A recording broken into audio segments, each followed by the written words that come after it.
എന്തു പറ്റി ഗൗതം? എന്താ ഒരു ടെൻഷൻ? ഒന്നുമില്ല. ഒന്നുമില്ലെന്ന് വെറുതെ അങ്ങനെ പറയല്ലേ. ഗൗതം എന്നിൽ നിന്ന് എന്തോ മറക്കുന്നുണ്ട്. വേഗാവട്ടെ, പറഞ്ഞങ്ങോട്ട്.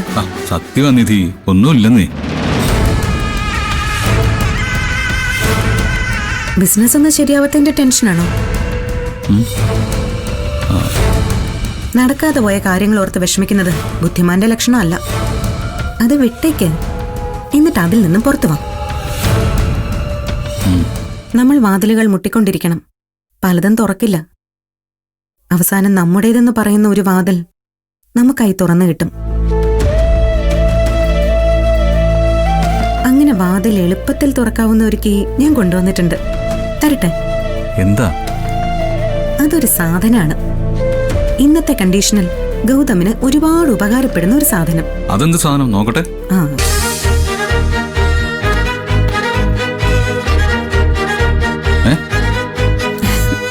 എങ്ങനെയുണ്ട്? ലാപ്ടോപ്പോ? ഇത് ഗൗതമിന് വേണ്ടി കൊണ്ടുവന്നതാ. പിടിക്ക്.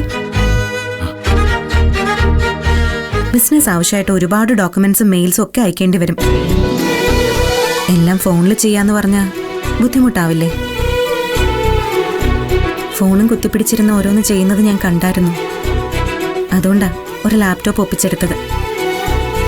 ഒരു ലാപ്ടോപ്പ് കിട്ടിയാൽ നന്നായനെന്ന് പലപ്പോഴും ഞാൻ ചിന്തിച്ചതാ. പക്ഷെ നമ്മുടെ ഈ അവസ്ഥയിൽ നടക്കല്ലോ എന്നോർത്ത് പറയാഞ്ഞതാ. പക്ഷേ നീ അത് മനസ്സിലാക്കി ലാപ്ടോപ്പ് കൊണ്ട് കൈ തന്നിരിക്കുന്നു. പക്ഷേ നിധി, നീ ഇതെങ്ങനെ ഒപ്പിച്ചു? ഇതിന് പണം എവിടുന്നാ? പൈസ കൊടുത്ത് വാങ്ങിയതൊന്നും അല്ല. IT ഫീൽഡിൽ വർക്ക് ചെയ്യുന്ന എൻ്റെ ഒരു ഫ്രണ്ടുണ്ട്, രേഷ്മ. അവൾക്ക് പുതിയ കമ്പനി ലാപ്ടോപ്പ് കൊടുത്തു.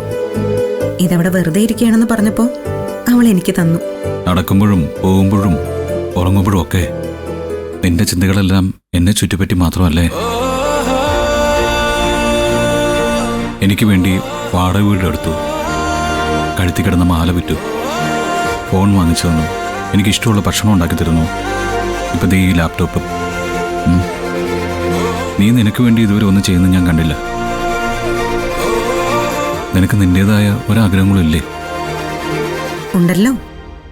എനിക്ക് ഒരൊറ്റ ആഗ്രഹമേ ഉള്ളൂ. അത് ഗൗതം സന്തോഷത്തോടെ ഇരിക്കണമെന്നുള്ളത് മാത്രം. ഗൗതം ഇങ്ങനെ സങ്കടത്തിലും ടെൻഷനിലും ഇരിക്കുന്നത് കാണുന്നത് മാത്രം എന്റെ വിഷമം. എനിക്ക് എന്റെ ഗൗതമിനെ ആ പഴയ ഗൗതമായി തന്നെ കാണണം. അത് വിട്. ലാപ്ടോപ്പ് ഒന്ന് ഓൺ ചെയ്ത് നോക്കി, എന്നിട്ട് എങ്ങനെയുണ്ടെന്ന് പറ.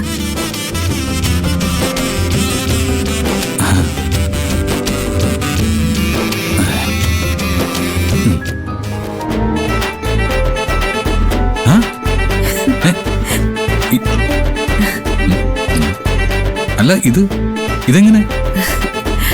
ലാപ്ടോപ്പ് കയ്യിൽ കിട്ടിയതും വേറൊന്നും നോക്കിയില്ല. ഈ ഫോട്ടോ ഇതിലങ്ങ് ആഡ് ചെയ്തു. സത്യം പറഞ്ഞ ആകെ ഡള്ളായിട്ടിരുന്നത് ഞാൻ. ഇപ്പൊ ഒരു സ്റ്റെപ്പ് മുന്നിലേക്ക് കടന്ന പോലെ തോന്നുന്നു. സമാധാനത്തോടെ ഇരുന്ന് ബിസിനസ് ഐഡിയാസ് ഒക്കെ ഉണ്ടാക്കി അത് നടപ്പിലാക്കണം.